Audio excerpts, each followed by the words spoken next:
what's supposed to be happening, and legally defensible basis.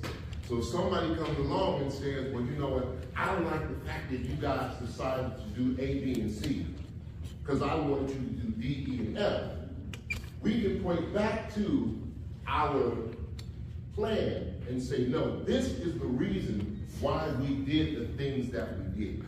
And when you end up in court, it makes a big difference. When you end up in court, as far as you being able to show that legal basis for why you did what you did. Some more benefits. It provides valuable information which can be used in future funding applications, making them more competitive in conformance with the actual projected needs of the community. So as we continue to apply for grants here in the city of Harvey, then we can, oh, here we go, it's back again. You might go out again, though, y'all. We can use our comprehensive plan to apply for different funding. That's a little too feedback here. And then it also provides a framework to empower local officials, such as this good gentleman here, to make decisions based upon a coordinated plan to guide the orderly growth and development of our community. So there are so many benefits from a comprehensive plan.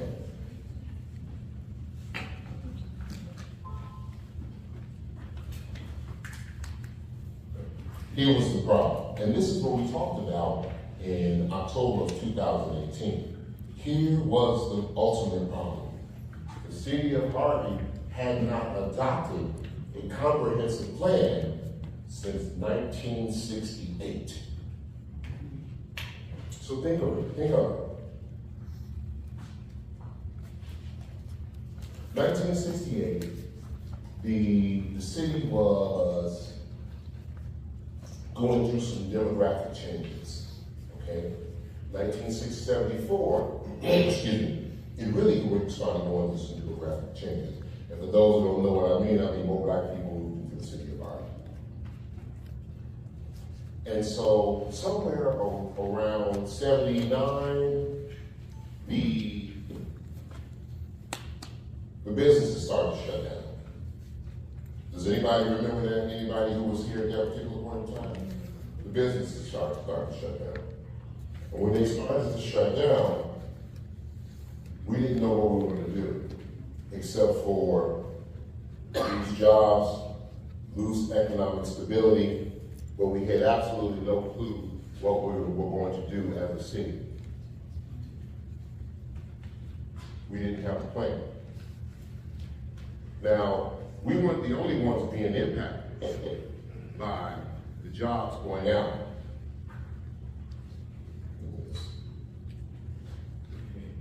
This microphone, I don't think this thing is working too well. Y'all give me a minute, because it's breaking my flow.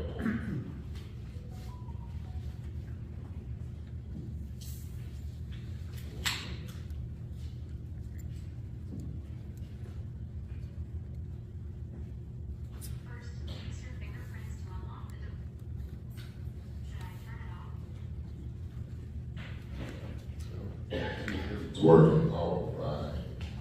Now, during the time since 1968, James Haynes, he started in 1967, David Johnson, Nicholas Graves. I did not change the slide because this was in 2018. So in 2018, this person was still in office at the time. So I didn't put an end date to that because this is actually an older slide. But we went through four mayors that made us promises about what they were going to do in our community. We can't just blame it on one, because I know sometimes people like to do that too, okay? This was basically an effort over decades where we did not have the direction that we were supposed to go. When I said we, because that means not just me, that means you as well. And so you didn't know what we were supposed to be doing. They didn't develop a plan to what we were supposed to be doing. So nobody really did what was supposed to be done. So, at that time, in October 2018, I got before a group of people, I think it was 16423 Austin, and I said, we must and will develop and submit a comprehensive plan to the City Council for approval. And that, my friends, is exactly what we have done. The City Council, along with this administration, has passed the 2024 Comprehensive Plan for the City of Harvey, Illinois. Now, what does that do for you? Well, first of all, if you want to see the entire plan, it is available online.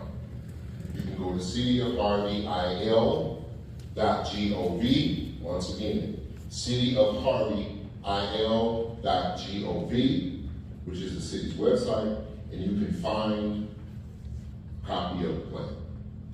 And you can read the plan in its entirety. And I would recommend it. Do so with your morning coffee or something.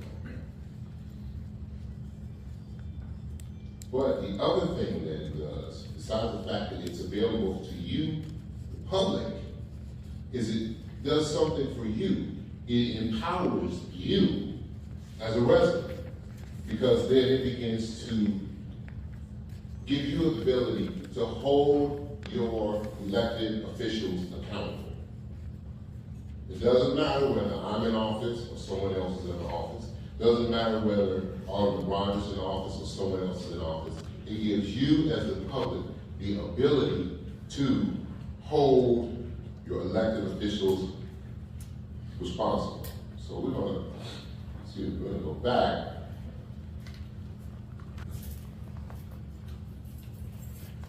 We'll go back for a second. We weren't able to do that at this time. While we may have felt a certain way, while we may have thought a certain way, we did not have a guiding document that we could present to them saying, hey, wait a minute, you're supposed to do it this way. This is what everybody agreed on. We didn't have that. And so it was difficult to hold them accountable. But now we have it. What is the comprehensive plan? We kind of went over it, but the Harvey's comprehensive plan is the guiding document that establishes the policies and directions to ensure positive momentum for this city. It's a resource for the community, and it's used to coordinate efforts by city officials and the staff, as well as so many others. And one of the things for sure, once again, this marks the first comprehensive plan that's developed by the city of Harvey since 1968. And I'm gonna keep hitting them. Because the simple fact is, first of all, I want some of y'all to understand, this here administration is cooking. When y'all still want somebody to say, we cooking. Now, probably in one of our other community solution meetings, because we'll be doing this quarterly, but we'll also go over what I had in 2018, which was called the action plan. I don't know if anybody remembers that or not, but there was a 14-page document called the action plan, which detailed exactly what we were going to be doing, and it gave you the ability to hold the administration accountable for whether it was doing it or not. So we're going to review that, and we'll see how much we've done with anything. So how do we do this community comprehensive plan? First thing, I didn't do the comprehensive plan. Okay, it was funded by RTA. Okay, ran by RTA, and a professional organization by the name of House of Levine took charge and helped us to develop the plan. I really couldn't honestly tell you, all of what needs to be done. I'm the coach who gets in there and tells everybody what to do, but I'm not sitting up just trying to figure out how to develop a plan. But you all had a chance to do so, because there's several things that we did, but it was developed in four phases. First, you had to get to know the community. So what we did was we brought in the experts, gave them an opportunity to get to know the people of Harvey. We created visions, key recommendations, and we planned development and implementation.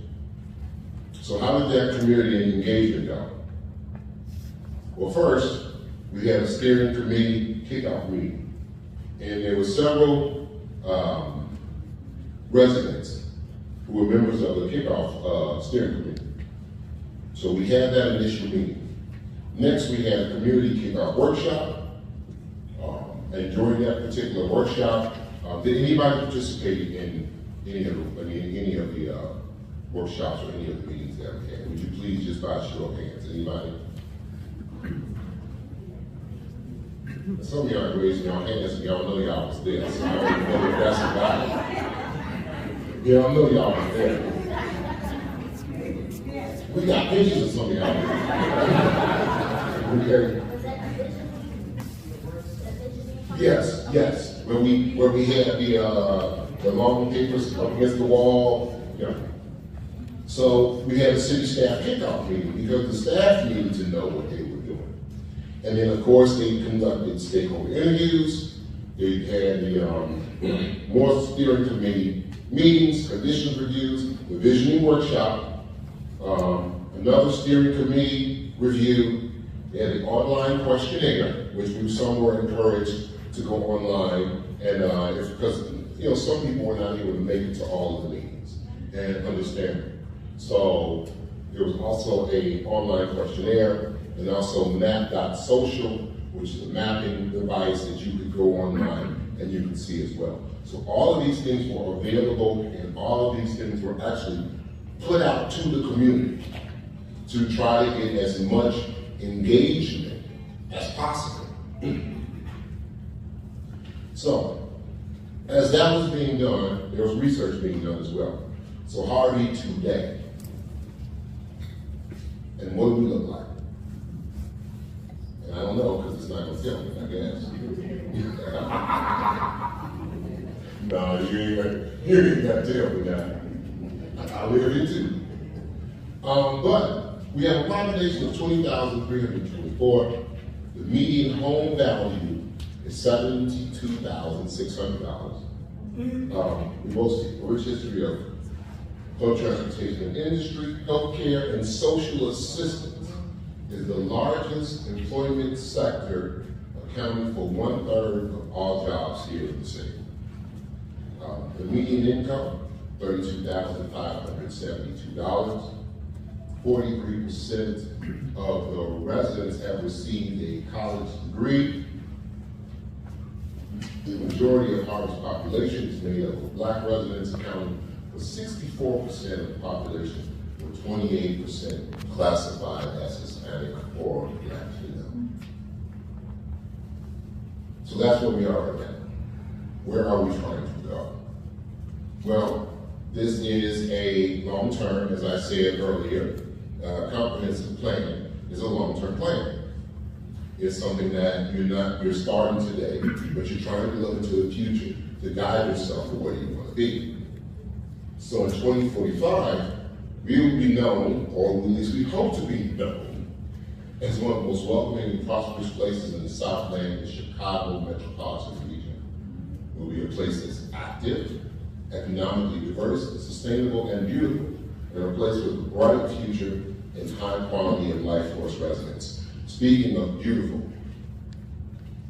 if you pay attention to what's going on 154th Street, see all this digging and all this dirt coming up and all the rest of that stuff, that's for our rain gardens. Okay, so there's going to be a variety of plants in those rain gardens. And we're going to be reaching out to some of you, not to necessarily maintain, even though some of you are welcome to do so. But when we first kick that off, we will need some assistance, okay? So that's what we're looking for, of course, our vision statement.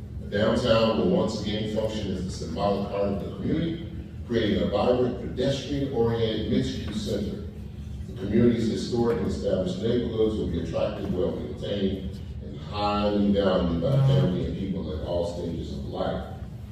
Our industrial areas will thrive in being transforming the hub of sustainable and innovative warehousing and logistics, fostering economic prosperity for generations to come, and will maintain that history and tradition while continuing to be a community that embraces a positive direction and operates with integrity, pride, and unity for the benefits of all residents. That's where we're looking to go. But we can't do it by ourselves. You must be involved. This is not a spectator sport. You have to get involved in some shape, form, or fashion. So, our goals: growth and development, housing in the neighborhoods, commercial, and industrial areas, transportation and mobility, community facilities, parks and open spaces, and infrastructure. Those are all the things that we need to work on over this 20-year period of time. Land use, we have diverse land use. We have so many vacant parcels and so many underutilized parcels in the city, along with so many underutilized residential properties that we have to develop, and we're starting to develop a plan as far as how those residential properties are going to be used.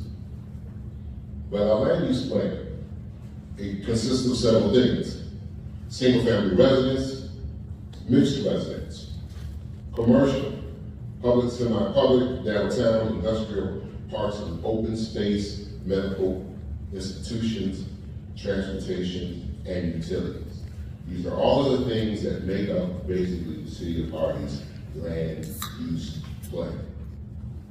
So, our recommendations for housing and commercial and industrial areas basically go under one of the 3 stages. Step 1, we need to stabilize. We've been working on stabilization since 2019. Many of you have heard me say over and over again how I took on anybody who gonna win the booby prize today, to tell me how much that the city of Harvey had when I took office, except for you all.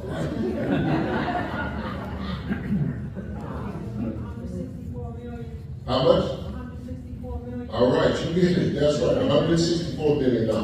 And so I talked about that over and over again. That's right, give her a hand. I talked about the fact that we inherited $164 million worth of debt when we came in. And so it's not something that you get out easy. But that brings us into step 1, to stabilize. And we've done a lot of work to try to stabilize our community, to get us to at least ground zero, so that we can try to be functional. And that's what we've been working on. But while we're stabilizing, and some things have gotten a little bit more stable than they were before, we need to invest. We need to invest, and we need investors, okay? So that's our step 2. And then once we finally get step 1 and step 2 out of the way, of course, step 3 is to maintain. And that's going to require the community to definitely contribute on maintaining what we have worked to establish. So, our recommendations for residential areas is to maintain vibrant and stable residential neighborhoods, to infill development, which should be encouraged. What's infill development? For those of you who you have a house on this side, you got a vacant lot, and then you got a house on that side. There's a vacant lot in the middle where there used to be something there, maybe. To find a use for that, either to infill that with another property or create what we call a sidewalk program, one or the other. But we need to maintain vibrant and stable residential neighborhoods. Harvey's vacant residential lots present an opportunity for temporary uses that can bring life and activity to neighborhoods while fostering a sense of community. Potential uses include small pocket parks, community gardens that provide opportunities for community interaction and inclusion. And you know what, and I'm gonna bring this up, and this isn't necessarily, I'm gonna say our finest moment yet. But we still have a lot of work to do, and we still have to gather a lot of funding to get those community hubs up and running the way they should be. Okay, and believe me, I know that and I recognize that. We need more money. When you have more money, you can go much faster. When you don't have money, you gotta go much slower. So in this particular case, we were able to get the buildings built. We were able to get the buildings paid for thanks to our state representative, Will Davis. So we were able to do that, but we have so much more that needs to be done to get those community hubs up and running the way that they need to be. But don't let that get you sidetracked to think ain't nothing happening in the city, okay? Because a lot of stuff is happening. While single-family homes will continue to be the predominant residential development type, public input during the outreach process indicated support for additional housing to gradually add population to the community, which is another thing that has to happen. We have to increase our numbers by becoming a more attractive community. We're of course going to have to provide more housing, but also we need to up our numbers just from a census perspective. We're continually showing that decline. And what we want to do is, while everybody else is going this way, we want to be able to show that we're going up. We want people to start to turn around and say, oh, wait a minute, what's going on in Harvey?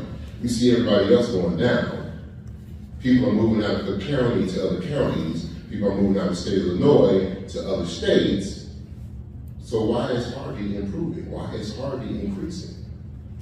And we want to be able to show that we're doing that. Planning for the needs of an aging population requires a multifaceted approach to ensure the well-being of aging residents. This is extremely important, okay?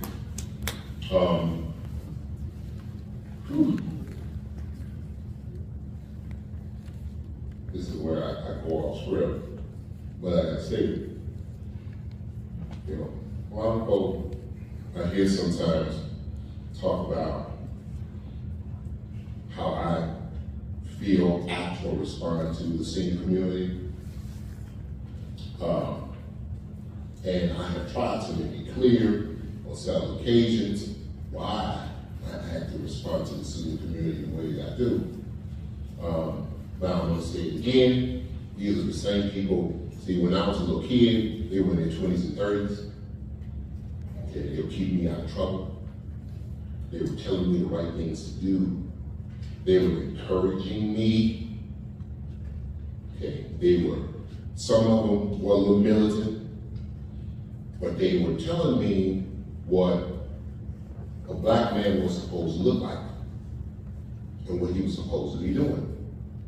And they also encouraged me and told me that I have a responsibility to take care of my community. And my mother always did that as well. So when I got older, and if I get there, and it just so happens that I was just raised by a bunch of older people.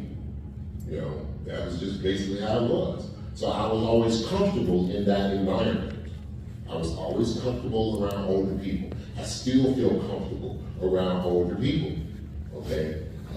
It just is what it is. And so, but I also understand that how you treat somebody else is what you're setting up for yourself in the future. How you treat someone else is how you're setting it up for yourself in the future. So if you turn around and you say that we have an aging population that we can just throw away and disregard, well, what you think gonna happen when you get older? You know, most of the people that I know that were older than me used to keep telling me one thing and one thing only. You keep living. Meaning that eventually you were going to see something that was going to give you a little knowledge and a little wisdom. Okay? And so when it comes to the aging population, yeah, it would be much, I'll be honest with you, it would probably be much easier for almost everybody who said, oh, yeah, forget all of that. Just go ahead and gentrify the whole town, sell the whole town out, and that'll be it. In 2018, I talked about that back then. I'm talking about that now in 2025. What I want to do is I want to preserve our community for the people who live here, for the people who have gone through all of those mayors that we saw and didn't get the results they were supposed to get. Those people deserve to have a good quality of life. Okay? And so I'm going to stop right there. I'm going no further.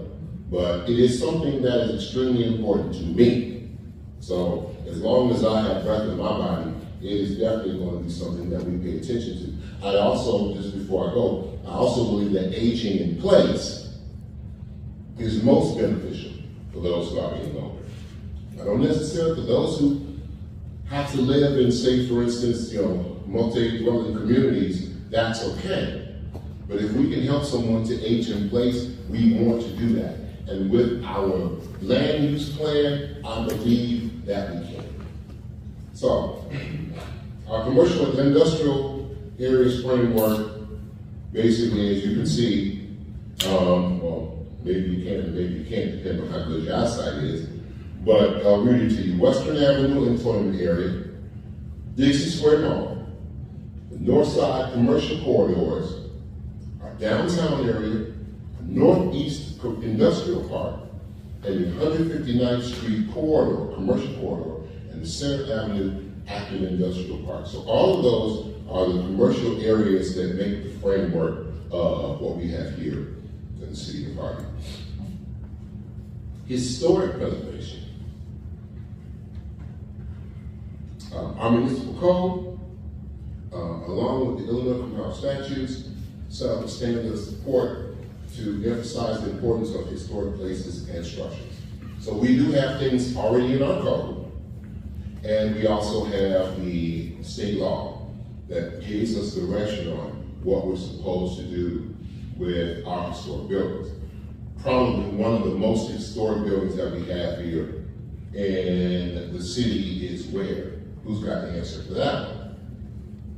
The most historic building that we have here in this city. Rick Sapp. Old City Hall. Old City Hall. Does everyone know where Old City Hall is located? Yeah. Okay. 154th. 154th Street, I forget what the exact address is, because the streets were different at that time. But if you go to 154th and Center, just west of 154th and Center, maybe half a block west of 154th and Center, between Center and Turlington on the south side, there is a building, an older building. I may show it to you guys and I can pull it up. On the south side of the street. It was built in 1897. And it is a building that we are hoping to, at some point in time, to restore and provide use for the community. There are historic dollars that are available, but we got to be able to access it. We have recently had some conversations with a professional. Repeat that. We've had conversations with a professional that actually specializes in not only renovating, but finding the money to renovate those types of buildings. Okay, and I stress that because some people try to act as if they are professionals when they are not. But we actually talk to the professionals that do this for a living, so we can make sure we preserve our historic places and structures. Transportation and mobility.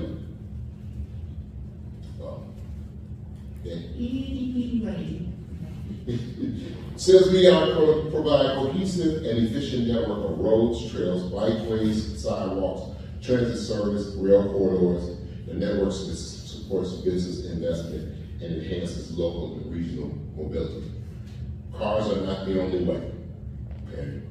We can walk, we can bike, you know, there are many other ways for us to get to where we want to go in our community. But the first thing we have to do is create access to those types of transportation alternatives. And that's what we're going towards to do. I think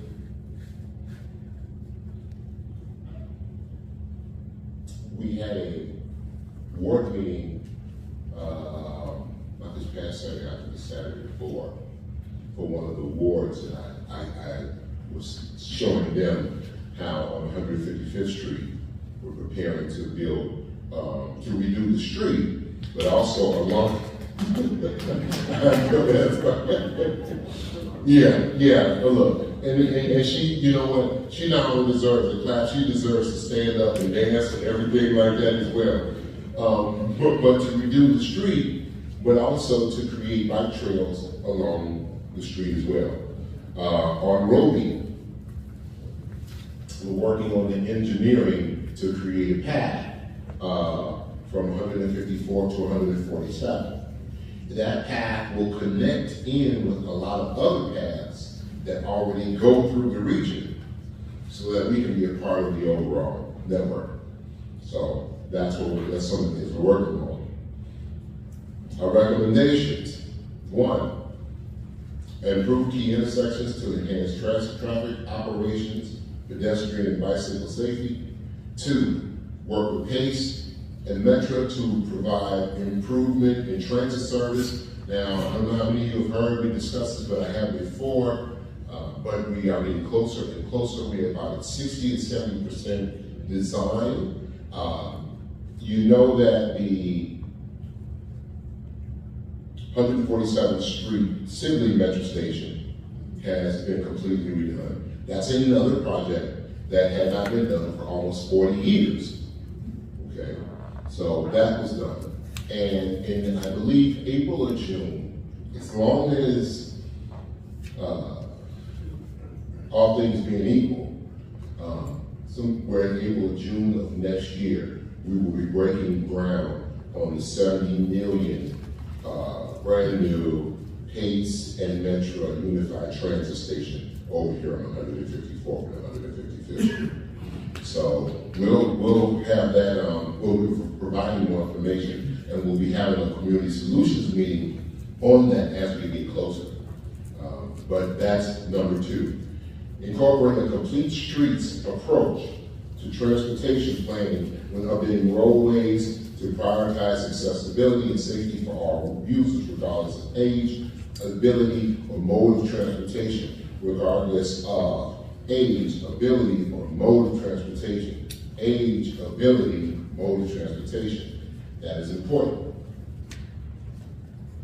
Because when you see us doing the new sidewalks, when you see us doing the new streets, you see those things being installed, that's regardless of age, ability, or mode of transportation. Even on Dixie Highway, when they redid Dixie Highway and they started putting in more sidewalks as well. If you go to 154th and Dixie Highway, you see exactly what they did as far as age, ability, and mode of transportation. So that's important. Encourage walking in the community by enhancing street lighting to improve safety, especially in high pedestrian traffic areas. Walking is good for everyone. Believe me, I'm a living witness, so I can tell you, the more you can walk, if you can, do it. And then invest in bike lanes and pedestrian-friendly infrastructure to encourage non-motorized community. And the good thing about it is, for all of these things, there are dollars available. There are dollars available. And when you can go, you can start to apply for these things. And you can tell them, we have it in our comprehensive plan, because we're gonna go back. Part of the comprehensive plan is to help us with when we're applying for financing. Remember? we can say this is in our comprehensive plan. It gives us a leg up. So these are some of the things that our recommendations. Of course, transportation, public outreach process identified traffic flow, congestion, and truck traffic on city streets as key issues. And so we're going to continue to try to focus on that. Where's he at? Over here, this is general right here, for those of you who do not know him. This is Cameron Bennett. This is our chief of police. And he has, through this administration, started something that I think every last one of you want or wanted. Now we'll see if he knows what I'm talking about. You know what I'm talking about? Nope. What is it? Truck enforcement. And tell me about the truck enforcement. So we currently have a truck enforcement program and a division that we recently started where this division only deals with truck enforcement. We know that affects a lot of our roadways, the overweight trucks that come through the town. So now we have a specific division that specializes in just citing those different trucks to get them in compliance so they'll no longer tear up our roadways. I mean, yeah. Right now we have 6 dedicated just for truck enforcement. How many scales you got? Say what? How many scales you have? 1. That's what you need to get, more scales. You know what? And you are so right. Even though we can't break the rules. Now y'all know the rules up in these minutes, right? But we gonna roll with that. Because yes, how many scales do you have? We only have 1 at this particular point in time because scales cost what? Money. We didn't have one when I actually got in office. East Hazelcrest had our scales. Go figure. But nevertheless, yes, we do need to get more of them, and we are working to do just that. But you have to start off where you can start off. And the fact that we have 6 officers now that are specifically tasked with doing truck enforcement. So, and look, that's a good reason. Because those trucks have definitely tore up every single one of our streets. Every single, 1% of our streets that we have in the city of Harvey is of any usable value. We did an assessment of all the streets in the city, and of that, 1% is of any usable value. The other 99% need major overhaul. Every last one of them. So, but once again, I get money for that, so I want y'all to clap up that money too. What did Peter Pan say? If you, what did you, clap louder, and we go, yeah, we need to do that. Transportation recommendations to adopt an official complete streets policy, which will require the Public Works Department to review the feasibility of incorporating increased pedestrian and bicycle accommodations anytime the street of Harvey is planned to be resurfaced or reconstructed. We've already done that. We did that back in 2021, okay? Coordinate with CMAP and IDOT to analyze the feasibility of grade separating for Canadian Pacific, Kansas City, Line Railroad where it intersects with 147. Y'all got that? Basically, what we're saying is we need to start having discussions, and we are having discussions on how to create either an overpass or an underpass at 147th Street where railroad crosses over. Okay. Now that's one heck of a lift now. Okay, just so you know, that is one heck of a lift. So it's not just as simple as, you know, me calling the federal government saying, hey, y'all need to come out here and do this. It takes work, it takes time. But we are on it already. Apply for grant funding to improve at-grade crossing warning devices at crossing locations on streets that are under local jurisdiction through crossing safety improvement programs administered by the Illinois Commerce Commission. Now, we're in March. So that was February, early February. I had a conversation with the government affairs liaison for CSX Railroad, and we discussed just that. We've had a few issues where people have tried to cross the railroad tracks and they've ended in fatalities. Okay, we don't want that. We don't want that. Now, we would hope that nothing could be as important, or no one would think that they can move fast enough to get past the train. But sometimes, you know, it happens, we do, and sometimes we misjudge. And when that happens, we have those fatalities. We want to try to do whatever it is we can to try to reduce them. Our chief of fire, our fire chief, has already come up with a suggestion, but I'm going to be working with that and also CSS to try to come up with something as well. Develop an EV readiness plan that establishes an infrastructure framework incorporating both public right-of-ways and private property.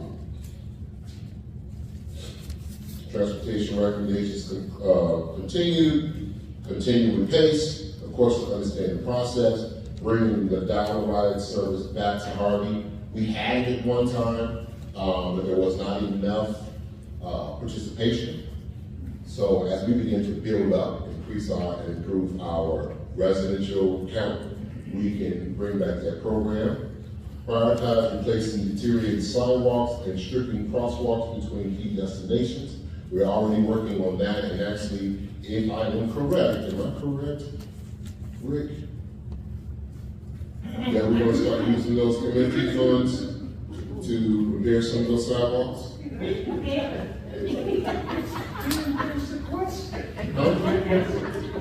Okay. So yeah, a lot of people Jeeps. In the works to make sure all our major crossways are marked and signs are posted. And trying to fix the sidewalks, right? No, of course. Okay. Now we can't do it all at once, everybody, so please. As money comes in, we use the money for where it's supposed to go.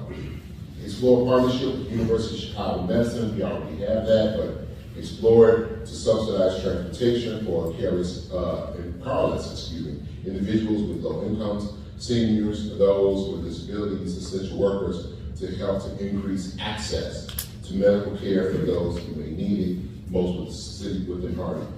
You know, a lot of times what happens is they go after the low-hanging fruit. The low-hanging fruit, of course, being the University of Chicago and Ingalls. But there's also Family Christian Health Center. And Family Christian Health Center does great work in our community, okay? And Family Christian Health Center is extremely invested in our community. So not just University of Chicago, but also Family Christian Health Center as well. Needs to be included in that. Of course, we have the Pace Transportation Center, which we're talking about, the Hostel Bus Corps.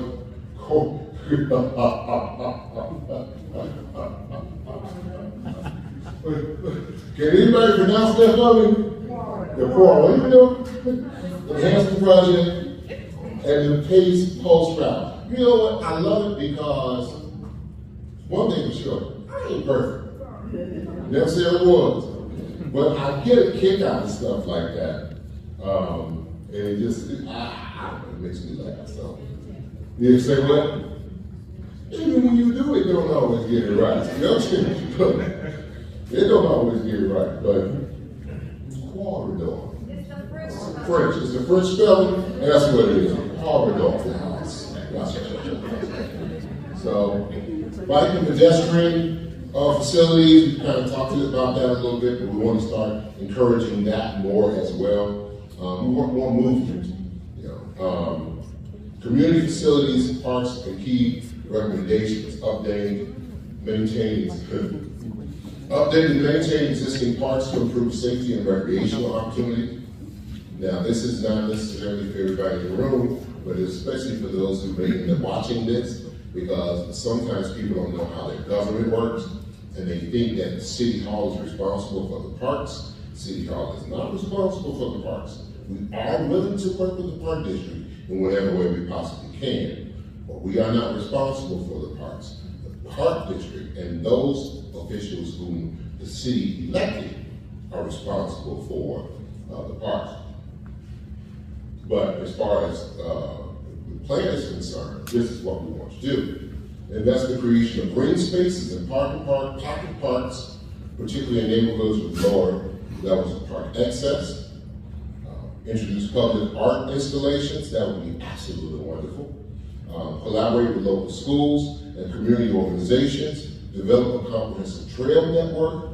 Implement a maintenance plan for community facilities to ensure consistent upkeep and safety. Maintain and strengthen relationships with community service providers, Public Library, University of Chicago, the Park District, and others by supporting their operations and partnering to provide services to acquire resources. Now, this is important because the community came up with this. This is not something that this administration came up with. This is not something that House of Levine came up with. This is not something that RTA came up with. This is what the community said that they wanted to see. And what you do now is, because you say you want to see these things, it's now the instruction for the elected officials, whomever they are, to get on board and get busy. Infrastructure, capitalize on federal funding opportunities to make critical repairs to the city's stormwater sewer system. That has already happened on 154th Street. It will be happening whenever MWRD starts the construction on the water basin. Build a broadband strategic plan to ensure the city and pertinent partners increase access to high-speed broadband, and conduct a water rate study, which actually a water rate study was done in 2023 by who? Robinson. Nope.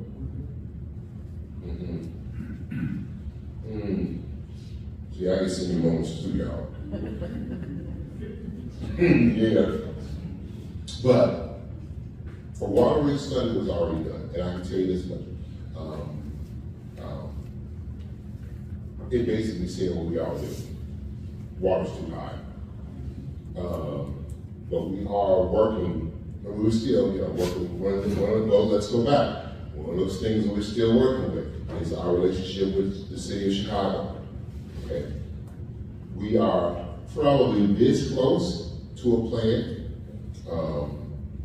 to getting an agreement for the payment of the delinquent water bills. One of the issues that we have is Chicago can't make up its mind. Here at Chicago, they can't make up their mind. Because first day I got elected, Lori Lightfoot got elected.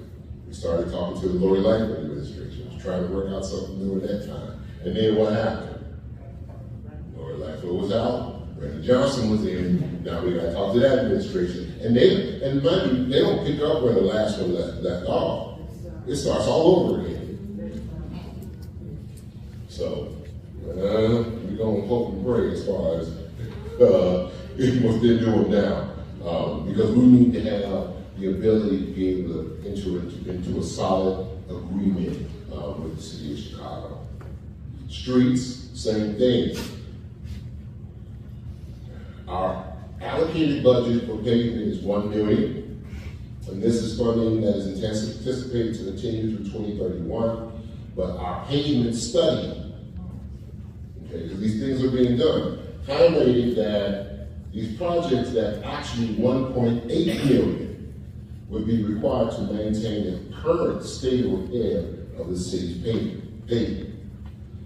So the recommendations are to consider increasing the annual budget allocated to the maintenance and rehabilitation of pavement, and create a 5-year capital improvement plan, which is actually something that we're working on now with our engineers for future street improvement, infrastructure investments as well. And we also are looking for additional funding from outside.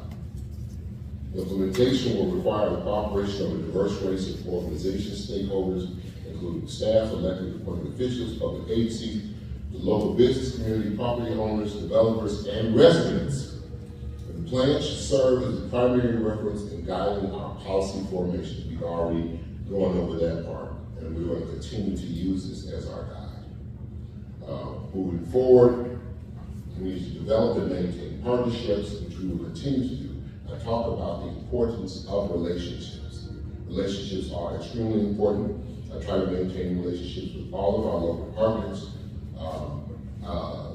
from the county, the state, to the federal government. I try to maintain those relationships so they can give us some of the knowledge and expertise that they have, so we can do some of the things that we need to do. So finally, once again, the entire 2024 comprehensive plan can be found on the city website at www.cityofharveyil.gov. So, all right, we are almost there. So, that being said, and so I don't know if there were any questions or not. If anybody wrote anything down. No. I could collect them, so if you could just. Please. Pass them down to this side.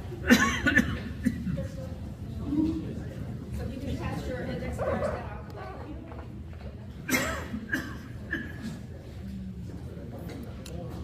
While we are waiting to get some questions too, we also have another all-person here, all-woman, Lady Smith. She decided to sit in the audience, so she's here as well.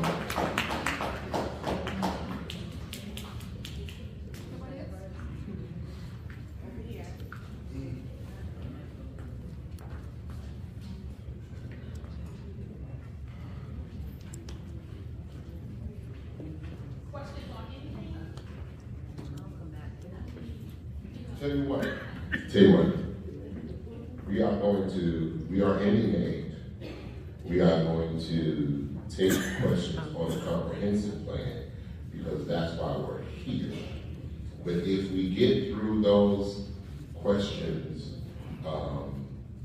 soon enough, then of course, for those who know me, of course, I'll take questions on anything because I love talking to people. And I like to hear what your thoughts are. Our park district officials aware of the comprehensive plan. Now, what I can say to that is, I don't know. But your park district officials should be residents of the city of Harvey. And because they should be residents of the city of Harvey, part of being an elected official is to know what's going on in the city. So we had, as you see, we had the meetings, we had the different vision boards, we had all of that stuff. We put it online, we did all of that. So I'm hoping, but I don't know, that the park district officials, if they're aware of the comprehensive plan or not, should they be? I hope so. But I say what we'll do. We'll make sure that they know. Whomever wrote the question, we'll make sure that they know. Because we'll make sure that we get a comprehensive plan over there to the park district. Kind of like just in case, on the FYI. Yeah, we'll do that.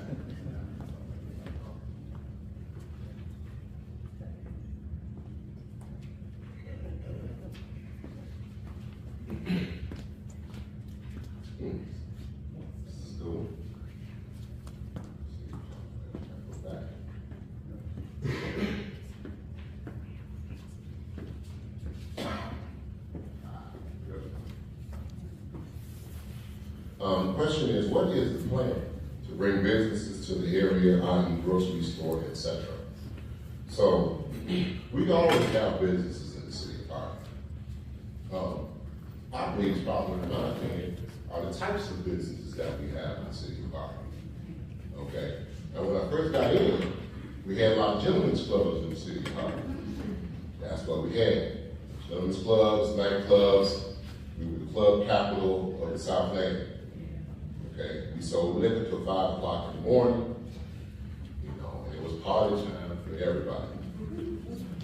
Well, first of all, in that type of environment, it's difficult to bring additional businesses because I have yet, Okay? Anybody, you know, yeah, when I look at this crowd, it's so wonderful. There was this movie called Porky's. Okay? Way back in the day. And it was considered risque at that particular point in time when it came out. It's not risque now.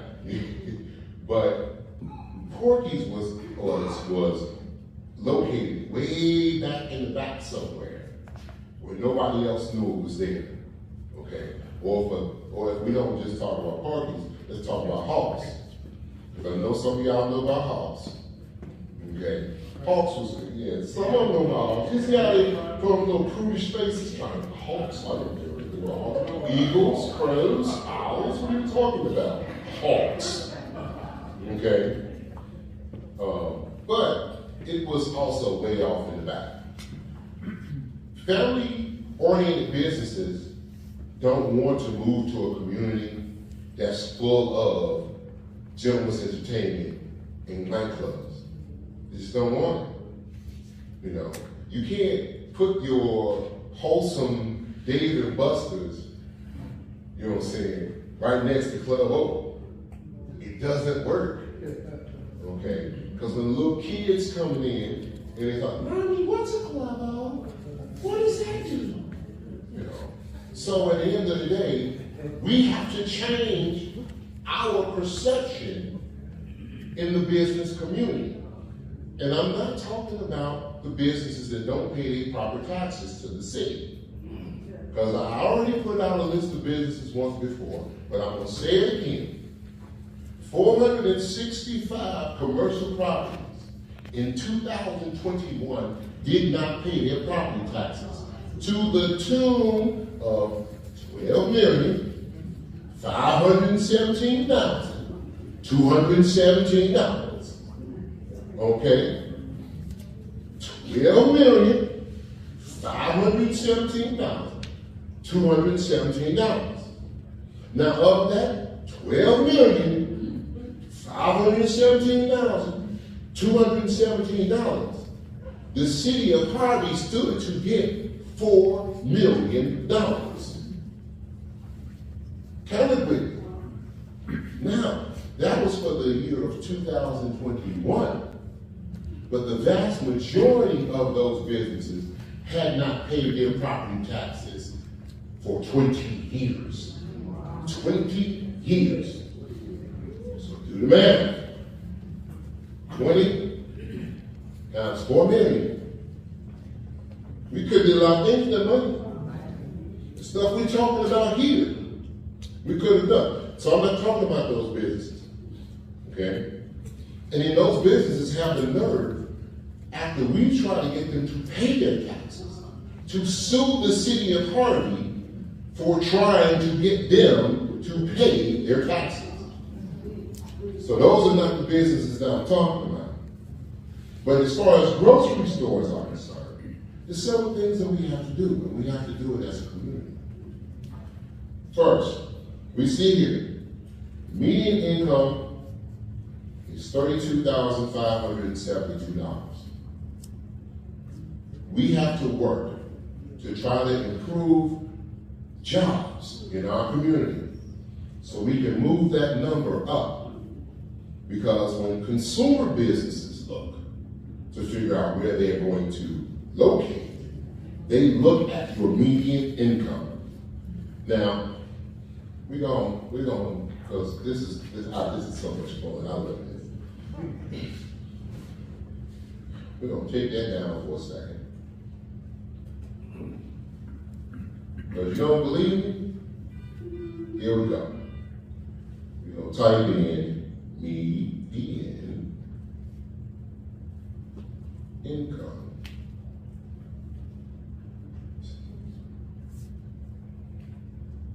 Orland Park, Illinois. Wait, it's right there, Illinois. $47,476 is the median income in Orland Park. Now, let's go even more.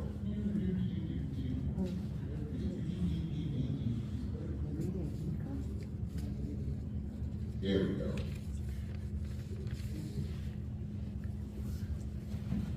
See that right there? We don't look like that yet. So yes. So we gotta make some moves and do some things. And this is why it requires us to work together. Population, good size population age. Okay. Overall poverty rate is 6.55%, but they actually had a 22% 1 year increase. Okay.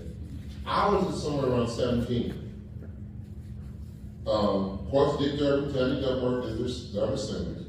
The median household income is $98,979. Median property value, $349,400.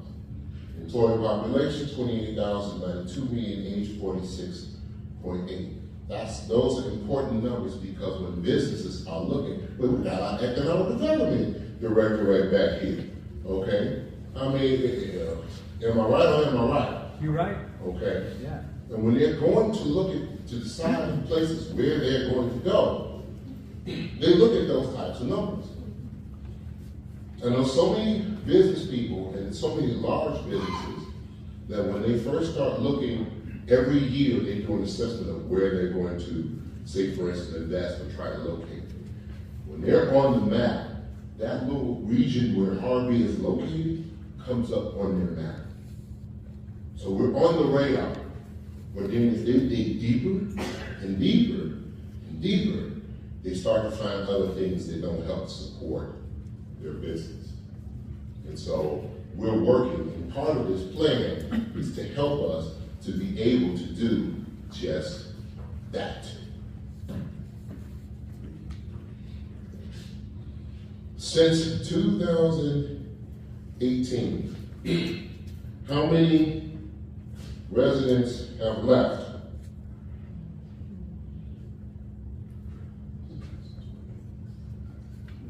We went from 25,000 in 2010 to 20,000 in 2020.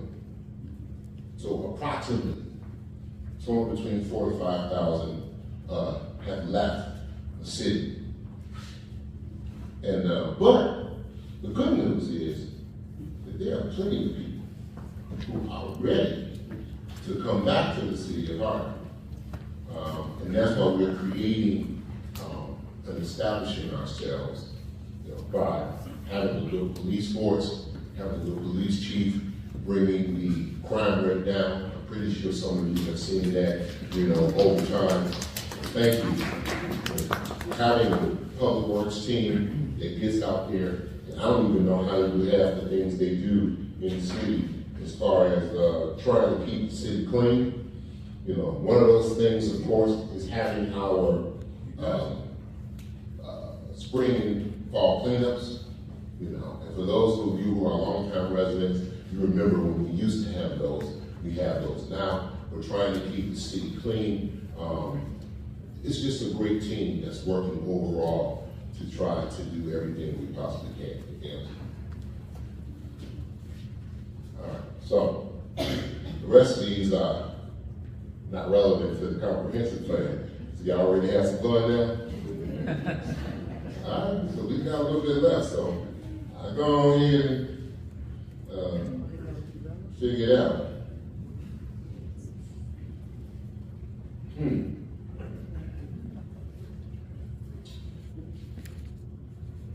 I'm not quite sure what is the purpose of the community center.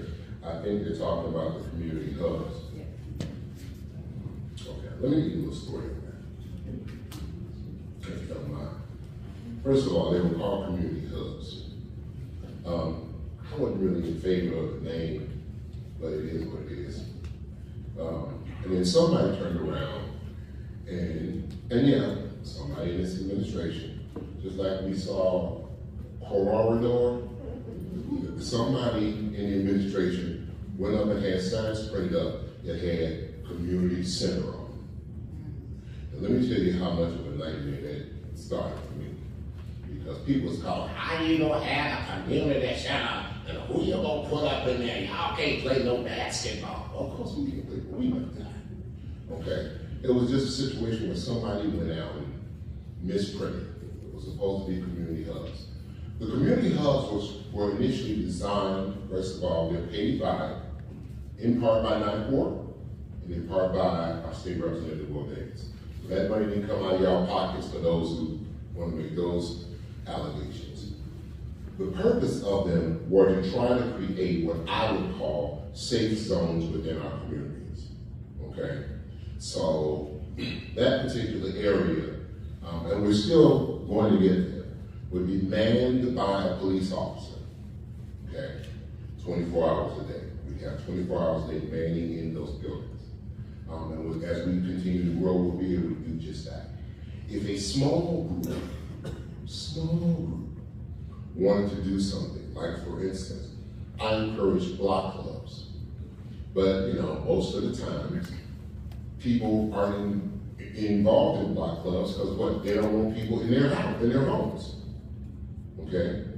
But you can have something where a small group of people, 5 to 10, can come together and talk about the issues in their communities and come up with solutions on how to resolve them. Our children, they need as much as they can possibly get. But one thing they need for sure is they need homework help.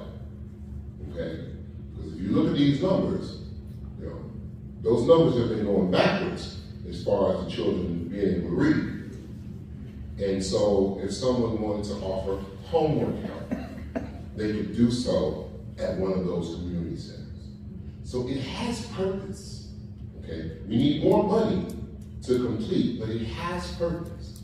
And then the outside areas are those things that we're talking about here, pocket parks, you know, little areas with nice seating, you know. So after then when you're walking, like I told you that you should be doing, and then you got this little sweat going like I got going on my head, and you get to the pocket park, and you can sit down, and you be like, hey, Tyrone, how you doing, man? What's going on? I ain't seen you in a little while. And you can have that conversation while you checking your pulse and making sure your heart rate's staying up. What's being done to tear down abandoned buildings? We tear them down. If you ain't seen, then you gotta go see. Okay. Right, somebody just sent me, you know what? On my phone.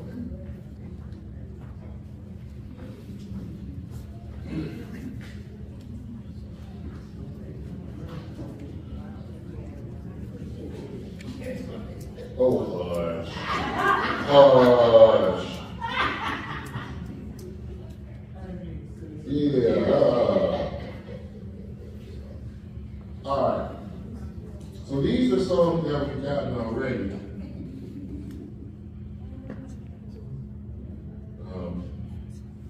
15303 Broadway, 15305 Broadway, 198 West 154th Street, 15304 Loomis, 178 West 154th Place, 15742 Paulina Avenue, 14846 South Ashland Avenue, 15709 Emerald Avenue, 561 East 149th Street, 299 East 148th Place, 14513 Jefferson,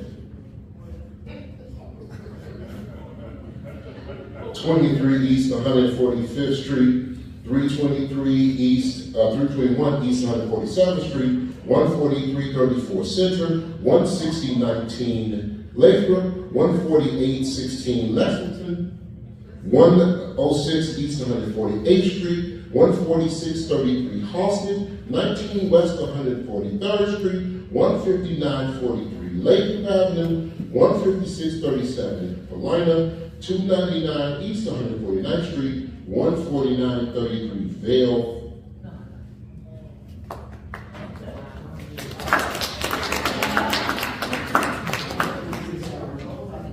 Well, see, y'all forget, and I get it. Because, and this is on real, who remembers Nate's on 159th and Park? On the 159th part, first 100 days this administration got in, that building down, gone. Okay? 157 Halsey. Big old building. 3 stories. Okay? Gone. I ain't playing with y'all no more. Y'all ain't right. Willow street lights, that's the Willow street lights you repair and turn on. If this is in the 6th Ward by any chance, or if this is somewhere on 147th Street, basically, this season, this upcoming season, they should be on. The engineers has done the work. The Lions and Penner is doing their work. Those are being on. See, I used the term the last time I did a presentation, and I talked about foot and back. I have foot and it's foot and back. It's foot and back. It's foot and back. They will tell you, okay, we're not playing around here. We're moving at an accelerated pace. And so we do what we have to do in order to make sure we get the job done. But those lights should be done as well. But remember, when we got in, the city was 30% lit. The only way you could get around the city was to be a bat, because you had to use sonar in order to travel through the dark. So we have come a long way. You know, we've come so far by faith. You know, so y'all gotta start singing the church hymns or something like that. I don't know. Has a new property tax relief bill to assist Harvey homeowners been passed? It has not been passed. So, if you really want to do that, that's something that you need to talk to state reps, state senator about. But there is a bill that has been proposed, and it's really going to help us. That's the big part about it. The discussion has already been, it's a circuit breaker, okay? And the consideration is to bring a circuit breaker. Now, the reason why a circuit breaker is good for us is because of stuff like that, okay? And people like who live in Orland, they don't qualify for circuit breaker. So they are, of course, anti-circuit breaker, while we're in favor of it. But we are, also the code, it says right here, Crook County Social Chris KD announced the filing of a new bill in the Illinois legislation. It was advertised on the Lansing Journal, February 2025. Yes, that is happened, and we're waiting to see what happens in this next session to see if that can get through. I really hope that it does. But in the meantime, and in between time, this gentleman right here, this young lady right here, in June, we promised not to increase the taxes for 2025, property taxes. And in December of 2024, we kept that promise, and we did not increase those taxes, okay? So,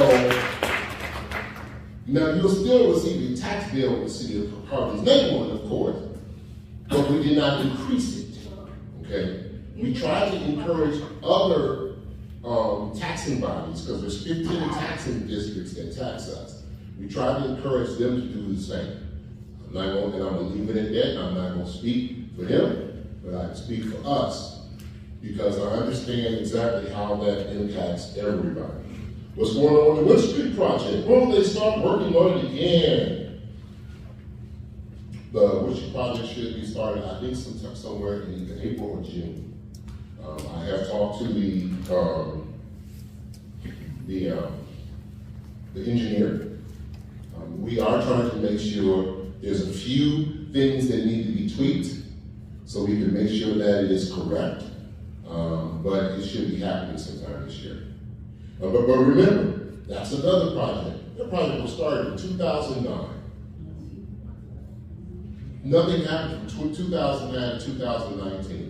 In 2019, this administration went to IDOT to basically reestablish our relationship and see how we can go about getting that going again. So we're moving in that direction.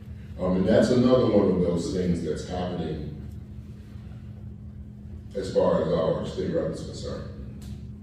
What about the issue of commercial trucks, such as tow trucks on residential streets? That gets on my nerves, y'all. So I'll be honest with you. I don't like no type of trucks on commercial streets, period. I don't want the box trucks on commercial streets. I don't want the tow trucks on commercial streets. And if you got a commercial vehicle, I think you need to be parking your vehicle where you work. And that's just me. But we can always pass an ordinance on that. Okay? So I don't know who asked the question, but talk to your department person. Tell them, hey, I was at the meeting. I heard they said we can pass a law on that. We pass a law on that, and we can start taking care of that too. Because I honestly don't, he'll tell you.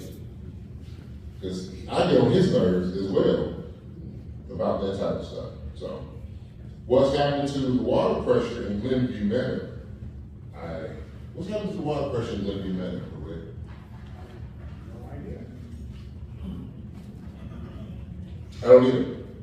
Where is that? Where is that? Behind the McDonald's on 147th.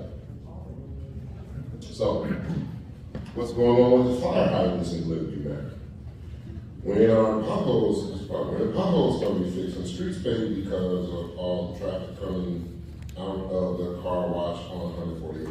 Okay. So, first of all, if you live in Glenview Manor, whether you're here in the building or you end up watching this, please come see me first of all on the mayor so we can have a more in-depth discussion. Glenview Manor was established, and Glenview Manor was supposed to, at the point in which it was established, was supposed to have an HOA. And the HOA was supposed to take care of all of that stuff. Homeowners Association. Now, I don't know what they did or what they didn't do. So, whoever wrote the question, don't take it as an attack from me, because I don't know. Okay? I know it's what it was supposed to be when it was established. And so, and those HOA dollars were supposed to take care of those things over there. The traffic coming from the car wash, traffic comes from several ways. It comes from either north on 47th Street, it comes from the east, right off of Dixie Highway, or they can come into the frontage road and go into the car wash. But that doesn't impact all of the roads that's inside of Glenview Manor. So that requires a deeper conversation. And Glenview Manor, you can look it up. It does have a HOA established with the Illinois Secretary of State. So, first of all, I'm more than willing to help in any way that I possibly can, because we in the problem-solving solution given customer service business. That's what we do. So we'll definitely try to help, but that might be a lift. It might be a little bit more than we're able to do right away, but we will do everything we possibly can. But the first thing that happens is we have to have a conversation. This is not, y'all got issues over there. We can't resolve all of that in here, so, but let's have that conversation. 147th Street Metro parking lot, will the city operate again? Absolutely not. Will the city of Harvey Police Department still build block clubs? If you're interested in a block club, of course. Train enforcement and truck enforcement, we talked about that. What are we doing for our youths? I don't know, what are we doing? I'd like to know that. What are we doing for our youth? Because if you're saying that I'm the one responsible for y'all children, you got another thing coming. What are we doing for our youth? Now, I talked about it earlier.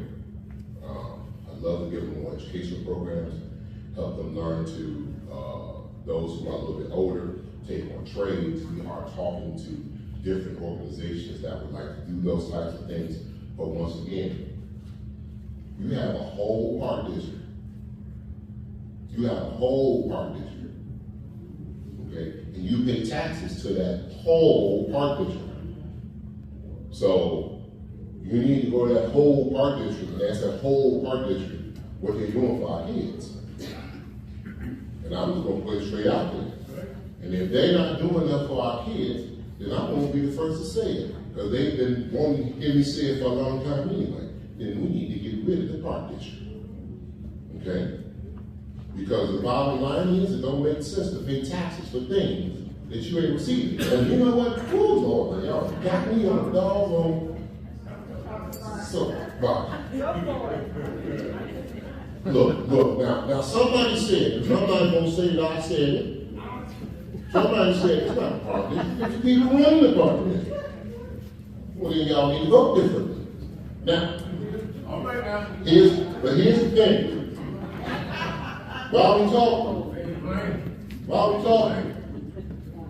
let me get y'all to make sense of this one. School District 147. This is the next one. We might as well start right now because it's about to happen. I said, what's this? The 31st? Oh, it's starting in the next couple of days. Thursday. School District 147 has a $30 million budget. You can write it down. I think it's $30.4 million to be exact, but don't quote me on that. Somewhere in the 10. How many schools operate out of School District 147? I'll wait.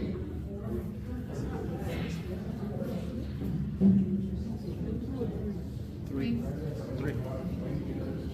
Lincoln, Rose Park, and King.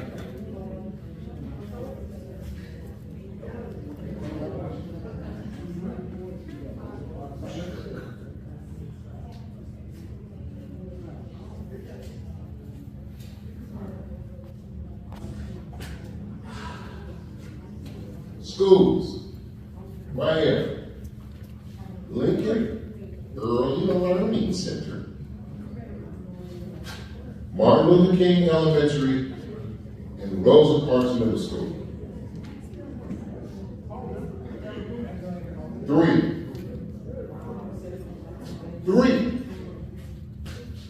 A kindergarten and a preschool. A first through, I think it's 4th. And a 5th through 8th. Not even a whole school. Now, do any of y'all remember them days when we went to school and it was like a whole school in school? You could go to school and you started kindergarten and you graduated in 8th grade and you've been in the same building and it only took one building. It takes 3 buildings. 3 buildings. It's only 756 in total. I think it's 756 students in total. Okay? Yeah, but here's the thing. $30 million. We pay in taxes, and of the $30 million, 95% of that $30 million comes from property taxes. Okay? Washington closed, and because they still got it as a capital asset. And 2 superintendents. That's right, 2 superintendents, capital assets. Okay, don't come up in here talking no yada to me because I'm telling you this stuff is going on, and while this is going on, we don't hear nobody saying nothing about it, and it's going on right under your nose. 30 million. Then when your taxes go up, we got somebody in here, I know who it is and she knows who she is too. Always want to ask me, what's happening with the money? Go ask them. What's happening with the money? Now, we're taking written questions, so if you have a written question, we can go ahead and take it now. Same thing with School District 152. Because School District 152 went down from 8 elementaries and 1 junior high to 4 elementaries and a middle school. But the budgets didn't go down. Maybe that makes sense to me now. It don't make no sense. Well, I'm sitting up here trying to figure out how we're going to get around $164 million worth of debt. We need to go up on taxes, and we don't go up on taxes. They go up on taxes. God bless them. But they go up on taxes, and you have to pay for it. And then they give you the bamboozle and tell you, go see the city. Find out where your taxes is going up. 60% of your tax bill comes from the schools. 60%. And this is what you're getting or not getting. Okay? Because while you're sitting, while some folks want to sit up here and they just want to make up stuff, this stuff is real things that's going on in our community. Those two districts need to be consolidated into one district with one budget. That's not $30 million. So how can you do that? Get a referendum? So, don't answer questions when they come from the audience, but you can go ahead and give up. But I heard you though. I heard you. Yeah, we need a referendum. Those things need to happen. But the first thing you gotta do is beside the referendum, you gotta get incensed about it. You gotta act like you give a damn. That's what you gotta do. We gotta stop looking at all this hokey-pokey nonsense that we look at in government. Okay? And we gotta start looking at serious things and serious issues. Because those are the serious issues that make us spend more money. And when we go back to, right here, that thing works. Oh, it's actually working. When we go back and we look at this, y'all see, ain't nobody got a lot of money to be spending. So you need to be fighting for every single dime that you have. So let it be said that it came from my mouth. 152 and 147 needs to be consolidated. That makes absolutely no sense. There is not a single school from West Harvey School District 147 that's in Harvey. Rosa Parks is in Dixmoor, King is in Dixmoor, Lincoln is in Dixmoor. Okay? Once again, y'all need to be incensed about this now. I'm dropping the gems on you. I'm spending bars. Okay? So those two districts need to be consolidated. And if you cannot get what you're supposed to get, they need to be consolidated regardless of leadership. And if you can't get what you're supposed to get out of the park district, then you need to get rid of that too.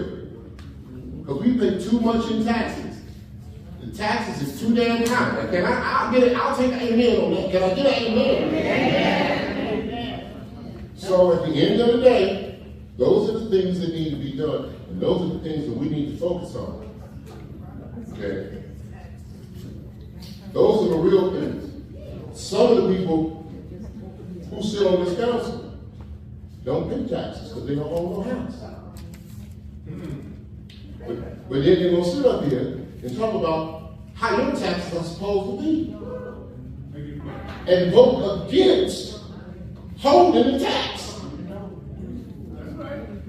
Well, I'm telling y'all, I'm going to stop right there. But I'm going to tell you right now, if I was to get up and tell y'all some of the stuff on the donor zones, okay.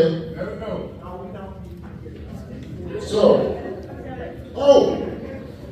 who controls the schools? Well, now you know. I don't control the schools. Whoever asked that question. I don't control the schools. The school district is its own governing body. We have several districts. We have School District 147, 152. We also have 151. Anybody know 151? Yeah. That's Taft. Taft is in South Holland School District 151. 205. Okay. We have 205. And we have 510. 510 is South Suburban. Now, in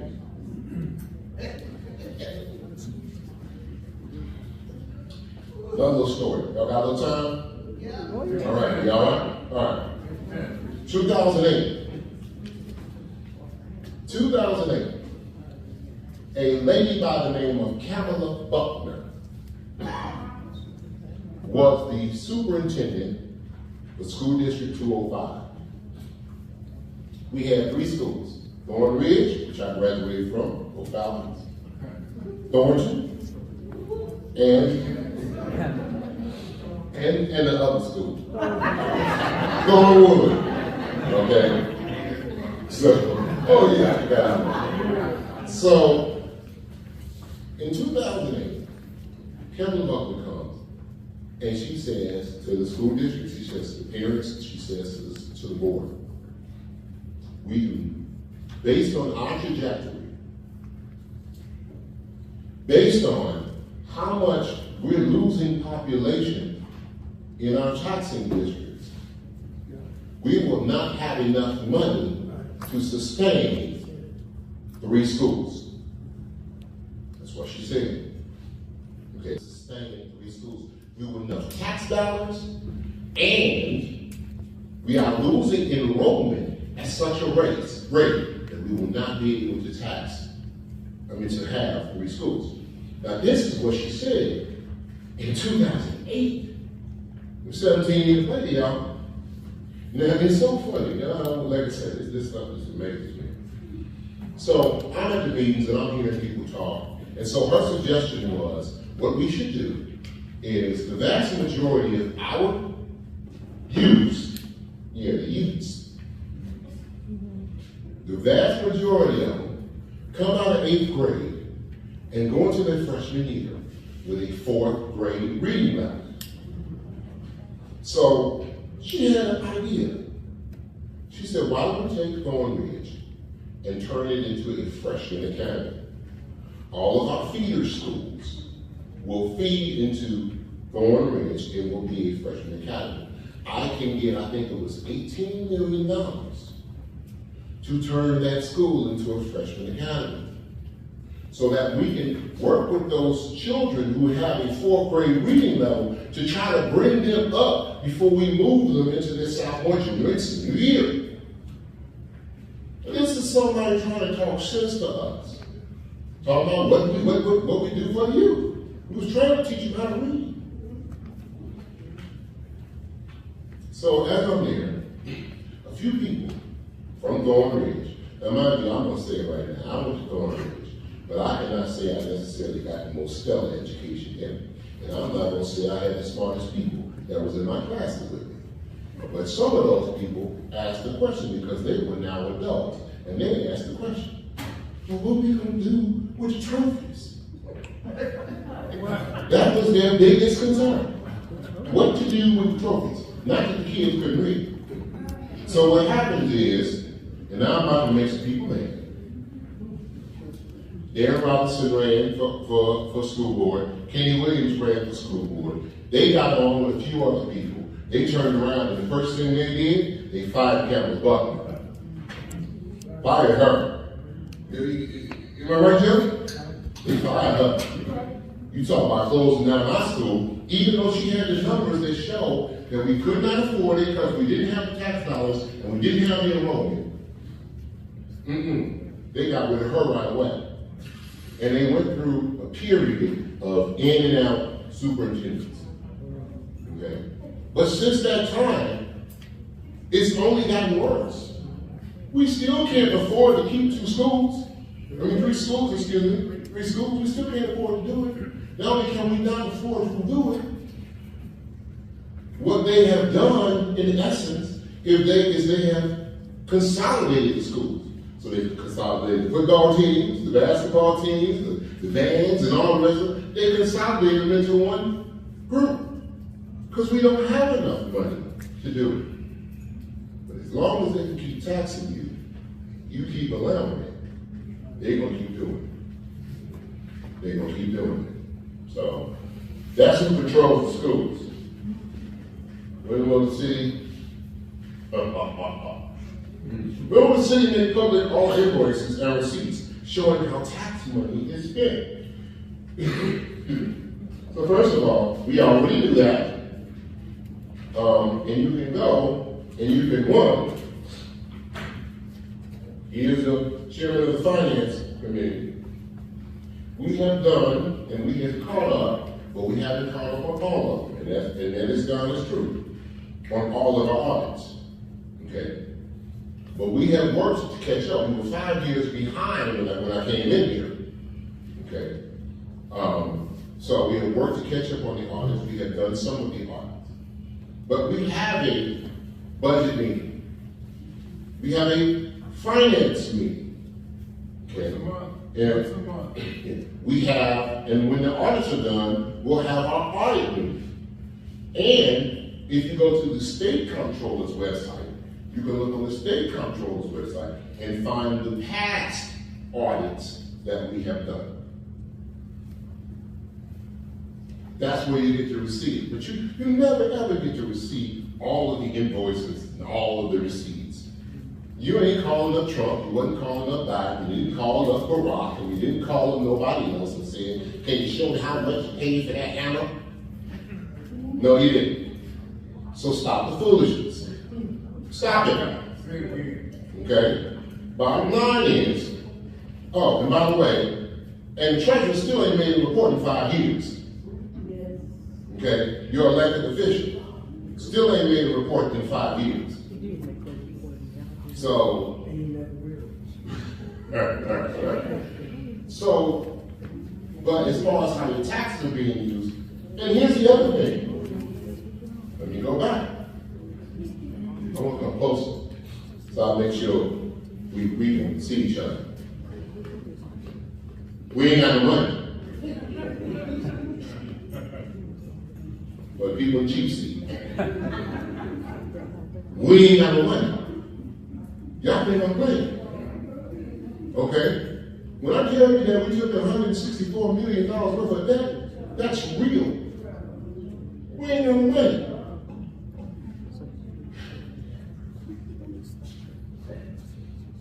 Let's play this goes. When we get a grant to fix something, that's where we get the money from.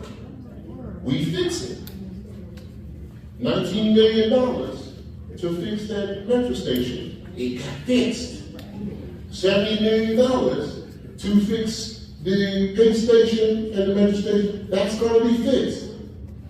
$4.8 million to fix the 154th Street.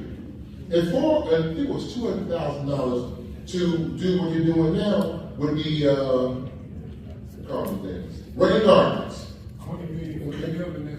Yeah, so that's what are you talking about? You can see where your money's going. You got 15 new police officers that were installed 2 weeks ago. How many more fire people did we get? 5? 5 more. That's where your money going. Think about it. Pay attention. Open up your eyes. If you look, the vast majority of the communities around here were not driving Durangos, and they weren't driving Chargers for their police vehicles. Till we got it. Then we got it.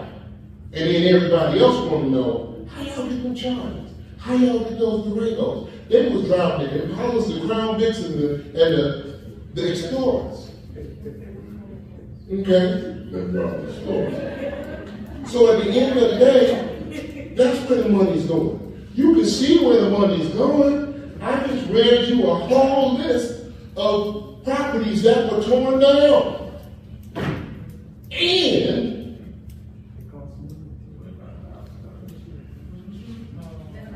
tell me, brother. And on top of that, I'm giving my own $25,000 out of my own pocket to help to tear a house down. But you want to know where receipts are? I'll show you exactly where they are. Right here. Okay? That's where the receipts are. You don't have to ask where the receipts are. You can see them if you're opening up your eyes, if you want to see it. If you don't want to see it, don't really like do for you. And I ain't mad at you for asking the question. because you got every right to. But at the same time, go look. All those lights that came on Halsted, who lived over in the first floor? All those lights on Halsted, they didn't come out of the clear blue sky. I know we get to the 6th ward. But we got some over there on Halsted too. Heading north. We just got 147 we got to take care of. So you follow what I'm saying? So we're not hiding anything. And if there's something specific that you'd like to see, you can come see me on Fridays between noon and 3. And we can talk about it. It's called Meet the Mayor. It's a thing that I've been espousing for quite some time to try to get people to come and meet their mayor. Because I want to get to know you and I want you to get to know me. Okay? But once again, this is another one of those things. Ain't no other mayor out there having Meet the Mayor.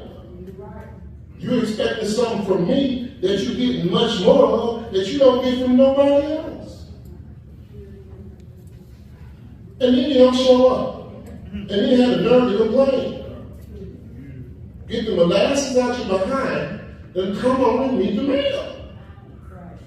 And if you can't meet the mayor, I say it over and over again, if you ain't got time, because you got other things to do, that's actually why you hired me. You hired me because you got other things to do. But if you don't have time to meet the mayor from 12 to 3, come to that office and make an appointment. Do I? There you go. There's Kristen. There's Mona. Mona's my executive assistant. Do I take appointments? I take appointments. Y'all see how long that is 17 gonna be out? Give me another hour to see how long I go. I love talking to people. And I love what I do. I love this. There's no better thing than this. So, yeah, and I get a little passionate and stuff like that, but, I have. Woo, this is good. Whoever you are, stick around. I have 3 letters, I think is what it is, of interest. Trying to buy a vacant lot next to my property. How can I buy it? Or what is the process? Please. And let me tell you also, let's go back to Barney. You see how far that word goes? Please. I can give a good goddamn if you come to me, talking to me, any way you want to talk to me, say anything you want to say to me, any way you think you can say it. I'm Melanie's son. I wasn't raised to take that kind of talk. And you shouldn't either. But if you can say things like please and thank you, it gets you a long way. Remember I was talking about how the seniors taught me and told me that I was supposed to be? It wasn't to take that kind of talk. Please. They won't know please. So what I want you to do, whenever you are, first of all, I want you to get the lot. I hope the city owns it. If you don't know if the city owns it, you can go on the city website at cityofharvey.gov. You can type in city-owned properties. And you know what? Let's do it right now.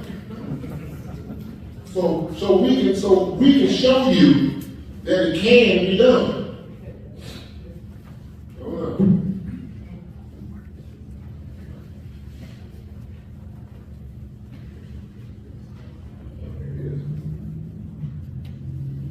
That's the website, y'all see it? Mm-hmm. All right.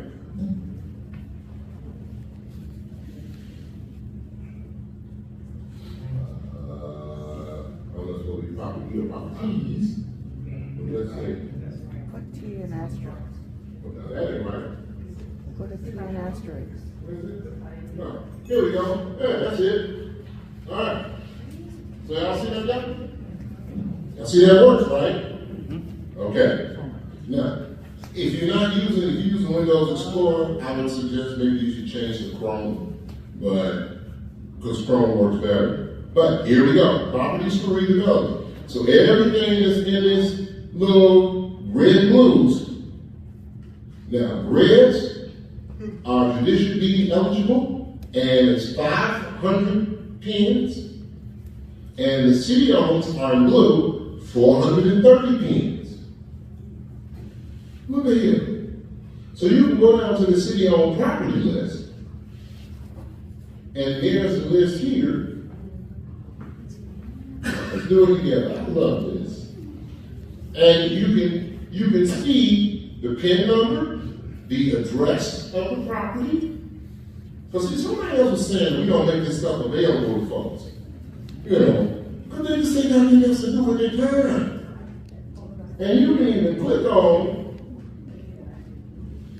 where the link is, and it will show you where the property is located. So let's grab a link here. That's where the property is located. Here is the property. Okay? Okay, that's what that property is. So we got 430 properties for rehab and construction or side yards. So whoever it was that asked that question, first of all, that's another way of trying to find as far as ownership, if the city actually owns it or not. But two is, we would love to talk to you. Because if there's somebody that wants to buy a property and it's city owned, we want to sell it. Ain't that right, Steve? You bet we do, yeah. Right. So there we go. So that actually covered all the questions, family. I'm sorry, I know I can't ask you, but I need to get back to that, what you just did. What was that page? That's fine, because we done with these. See, once we're done with these, now we can raise hands. City, I'm on the city page, where do I go from there? you gotta go on a laptop. The mobile version, they have it set up for the mobile version. No, so what's the next one? Laptop or desktop. Alright. Okay? And then, so you know, that's once again. Yeah, I got the information. I actually meet. Okay. So once when you do that, then here is the step-by-steps. Step one, a letter of interest. Here we go. So step one is a letter of interest. Step two, depending on what you're doing, proof of concept and funding. And it takes you through the steps. Several stages, blah, blah, blah, blah, blah, blah, blah, to get you all the way through where you need to go. Okay? So, but your first step would be, of course, to submit this LOI. Now, if you say you've already done that, once again, then we need to talk some more, and we need to find out how we can assist you. So, it's time to say goodbye for now. We'll have our second time around. But before I go, there's something I'd like to say. Okay? We started, and we're going to end in prayer. So if you'll be so kind as to bow your heads, Heavenly Father God, we just come to you expressing our thanks and our love, oh God. Thanking you so much for this meeting. Thank you for the people who attended. Thank you for the well-received dialogue, the wonderful questions, and the people who are interested in moving our city forward. Oh Lord, we have to always continue to bless you for your grace, your mercy, and your favor, because you are loving and giving and sharing God. And we know without you that none of these things are possible. We ask, oh Lord, that you would continue to bless us as we leave this building, and as we continue on whatever way that we go, that we may have traveling grace, that we may eventually make it to our homes safely. Thanking you again, loving you, oh God, glorifying you, praising you, and magnifying you, because you deserve all of it. This we ask in Jesus' name. Amen. Amen. together for the mayor.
Hey.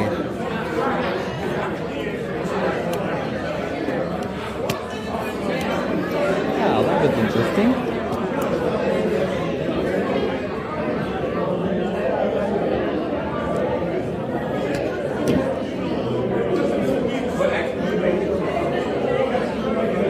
When you was quiet today, If I would have spoken out, he would have thrown me out. Yeah, we don't really get it. We don't really get an option here.